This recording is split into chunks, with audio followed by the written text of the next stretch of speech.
আসসালামু আলাইকুম রহমতুল্লাহ।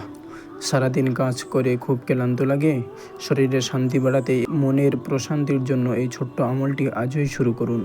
প্রতিবার ঘুমানোর আগে এবং ফরজ নামাজের পর ৩৩ বার সুবহানাল্লাহ, ৩৩ বার আলহামদুলিল্লাহ এবং ৩৪ বার আল্লাহু আকবার পাঠ করুন। একে তাসবিহে ফাতেমি বলা হয়। এর ফলে ১ নম্বর, আল্লাহ আপনার সারাদিনের শারীরিক ক্লান্তি দূর করে দেবেন।